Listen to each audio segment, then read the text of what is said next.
everyone. Welcome back to Sunday Side Up. I'm your host, Mitul Shah. Today, I'm super excited to talk to Maria White from Twilio about selling in a remote environment. We have unusual episode this time. Our typical episodes have been an audio-only version. But speaking with Maria, it was very evident that this has to be a video version. So we're experimenting with this one, between audio and video. So if you see some hiccups, this is our first, time we're trying this one. So please bear with us on that.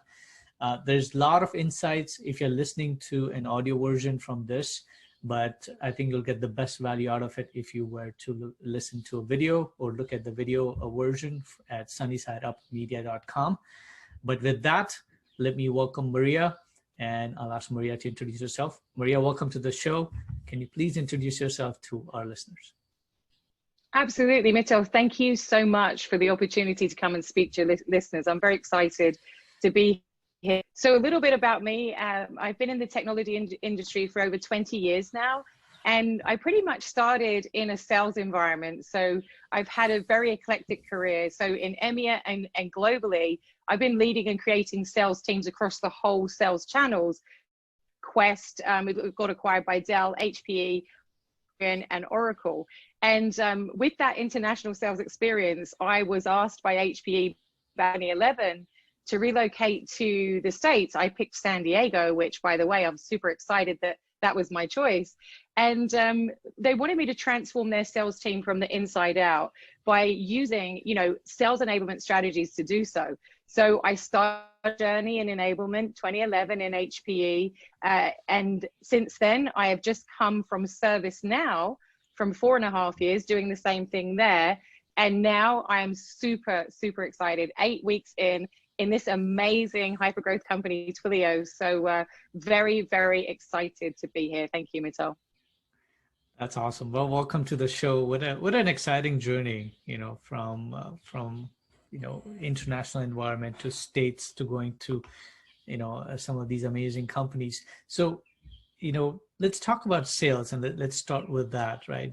Talking sales, as an environment, the typical, thought process around that, the sales is very face-to-face, in-person, kind of environment. And COVID has kind of changed this environment completely. You're not able to see meet your prospects, meet your customers, do the selling in that environment. So in the current selling environment, what are you seeing, with this COVID and working from home? Yeah, so it's tough for everybody. And interestingly enough, I started that in ServiceNow in March, and now I'm, continuing the journey in Twilio in the COVID environment, which people are declaring the new normal. And, I would just kind of lean into that thinking a little bit and deconstruct it. I mean, selling since humans have been able to trade has been, in our environment. But what I've seen in COVID is this almost different mindset with a little bit of lack of confidence of how I continue to do business during the COVID environment. And I've got some great news for you. I mean, I really, really do.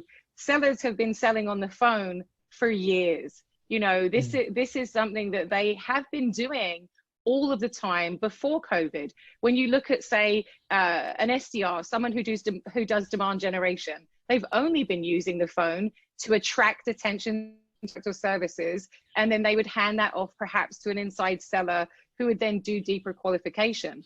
All of those transactions with your customer in the early side of the has always and still is taking place in a telephone environment. When you look at it from a channel or a partner or a field environment, traditionally they've been doing all of the prospecting has been a little bit reverse, 50 to 60% in front of customers. And then the other 50, 60% is, via telephone, email, and meetings. One of the biggest differences that's happened with COVID, which has put pressure on every individual selling, is especially from a field perspective, all of a sudden, all of your customer interactions are being moved into a Zoom environment. Well, maybe I shouldn't say Zoom, but into a virtual environment. And on top of that, everybody is expecting everybody on camera. That's a whole different ballgame. And I want to just kind of lean in and recognize and, hopefully put this out and people can breathe a sigh of relief. This is really a different way of showing up for your customers in a remote environment.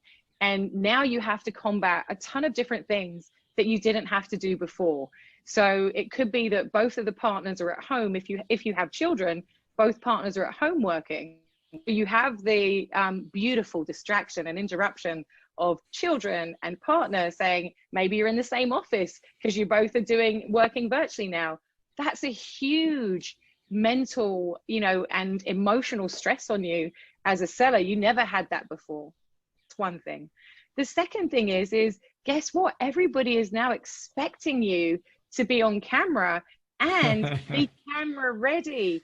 I mean, we're not in the movie industry, but it's almost an expectation because of our social presence and the way we're communicating now in the 21st century, that it's an expectation that not only do you have to show up on camera, but your background needs to look good, and you need to look good, and you need to, ready and have that deep dialogue with your customer on camera.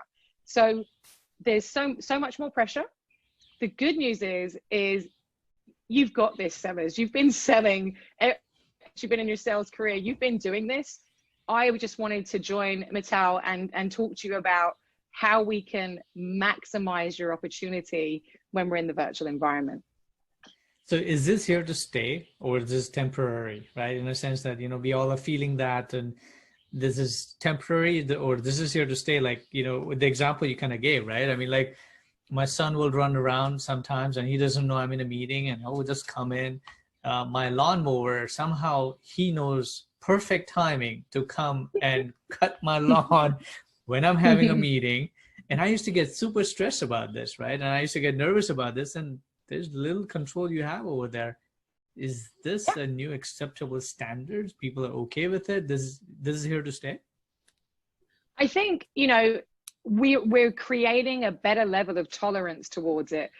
I'll tell pre-COVID, as a global leader, 80% of all of my engagement with my colleagues and vendors has been, remote. So I'm used to the phone and the virtual and in office. But I would say 70%, maybe 70 to 80%, I've been doing it on a virtual environment. Now, the difference was, and this is a key difference, before, remote workers very safe and comfortable to turn their camera off, and to mute it if the dog was barking, or if the children came in too early, or if the lawnmower went off. We felt perfectly comfortable and safe, and it was accepted to just turn the camera off and turn the audio while you took care of what was happening, and then you continued the dialogue. So is it going to stay? Well, absolutely, working in a remote environment is going to stay. There's no doubt about that. Just as a normal human being, in my humble opinion, we have learned to be incredibly graceful and tolerant to what's going on around the individual. I just hope that moving forward, people feel comfortable to turn the camera back off for a moment and just make it work for you. Don't put that pressure on yourself.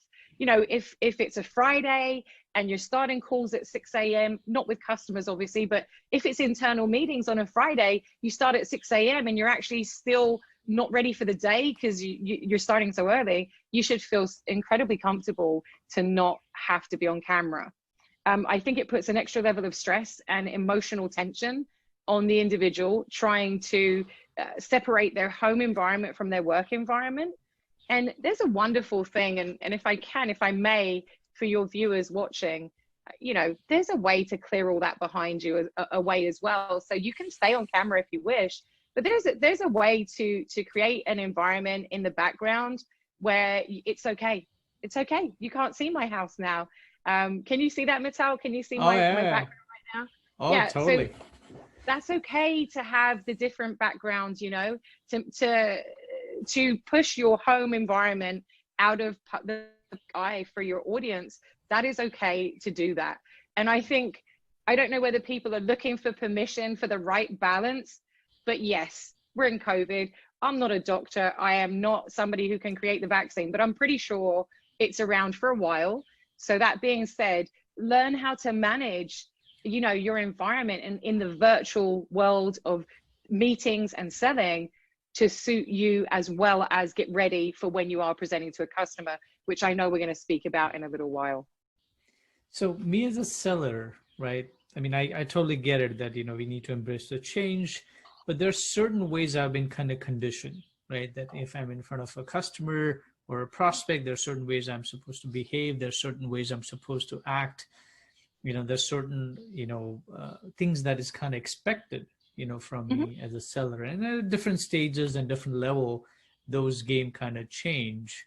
So if I'm a seller, how would I prepare, to be successful in this remote environment?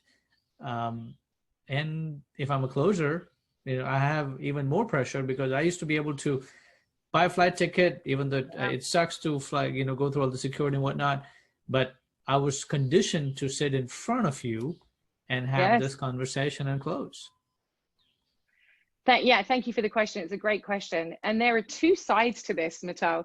And I'd like to give you an example of a conversation I had yesterday night with one of our sellers here saying, I'm finding it really difficult to set my day selling remotely. It's so unusual to me. I'm still finding challenges, how to break up my time. So I like to address that part of the question first, which is how to set yourself up for success as a seller in a remote environment. And the second part of the question, I would love to lean in afterwards on what's really happening when you're in front of a person. And I think that would be a nice way for us to kind of like tease that out in a little bit, maybe do a little bit of show and tell as well. Is that okay, Matteo? Sure, that'd be awesome. Perfect. So when you think about it from the lens of, okay, before I was in a virtual selling environment, what did my day look like?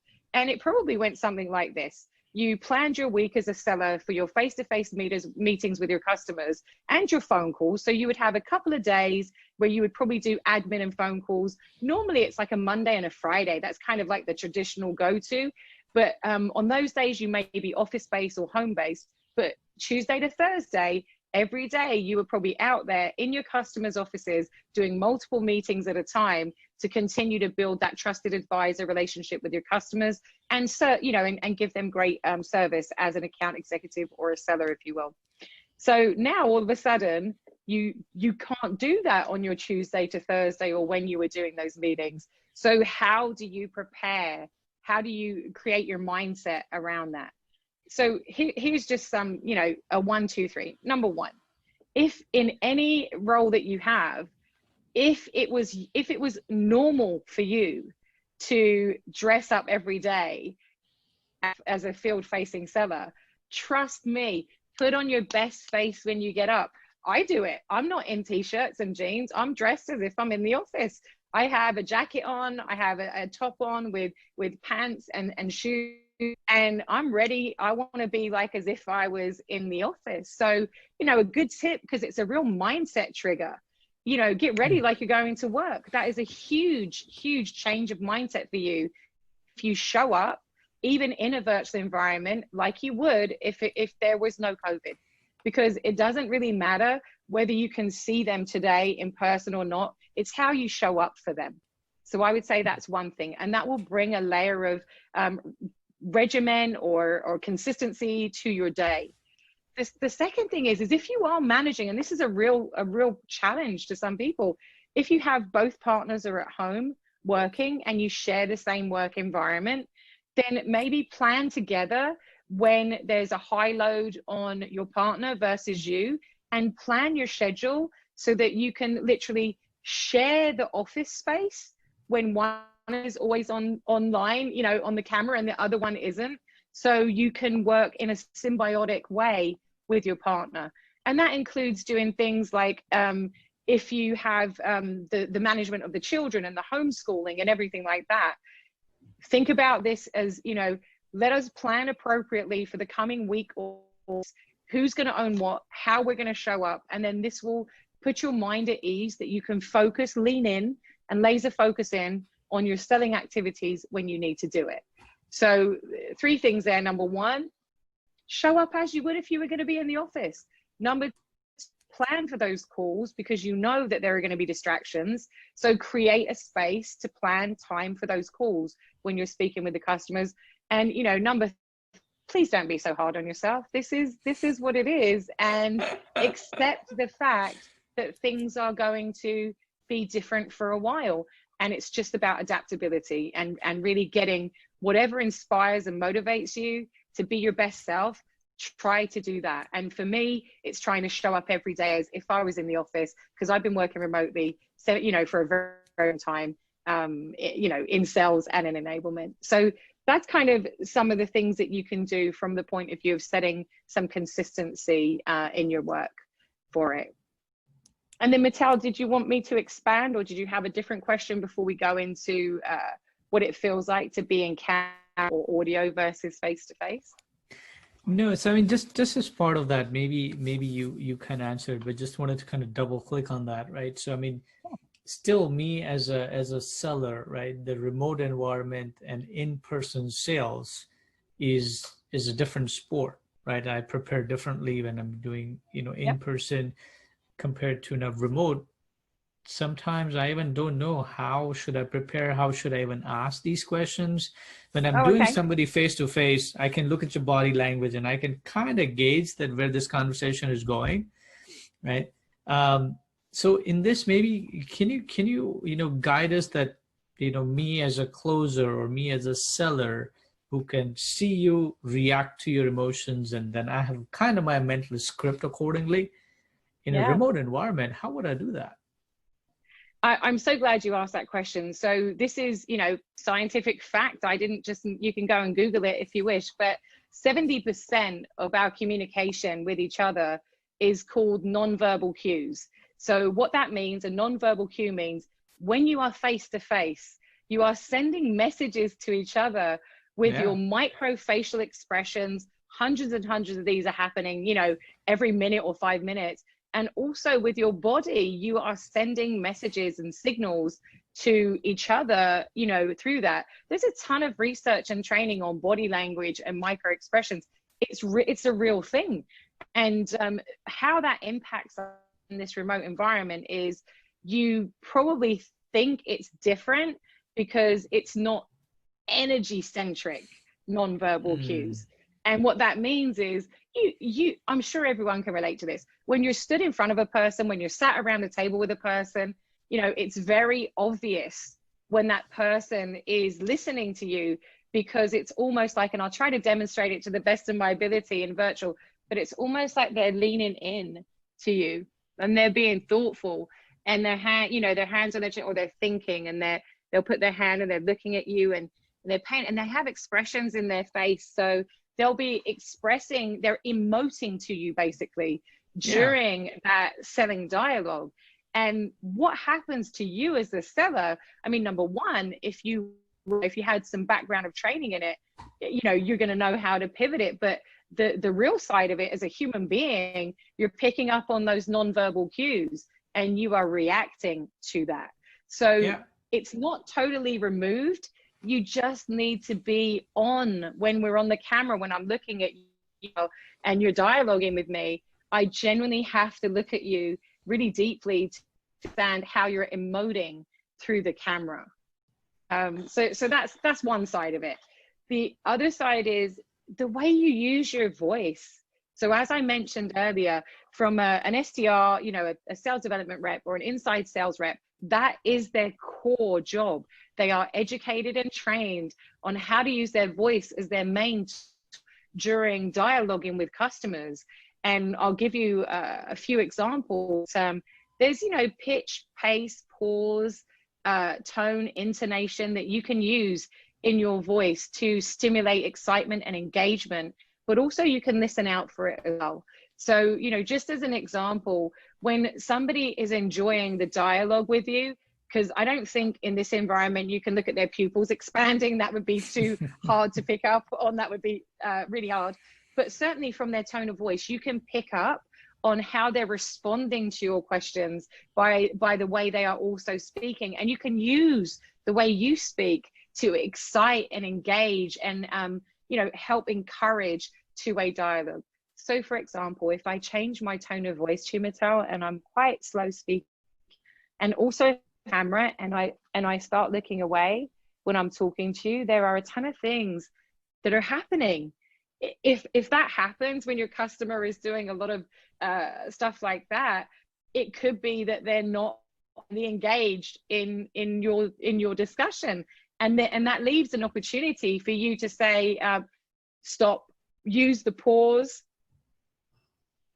If you pause long enough, the person's going to turn back, and then it affords you to ask them a question. Can I, is there anything, can I ask you how that resonates with you and stuff like that? So we have a lot of tools at our disposal that we have been using in the face-to-face environment. We just need to transform them into the virtual environment. That was so cool. When you kind of changed your pitch and the pause, I could almost feel it, right? I mean, like from the energy that you have, and then when you kind of went a little bit softer and kind of pause, and I could definitely feel that, as to, that, yeah, something definitely has changed in this. So that was fantastic. That's fantastic. So maybe double clicking on that, maybe some of our listeners who are new to this world, right? Have not sold, on this.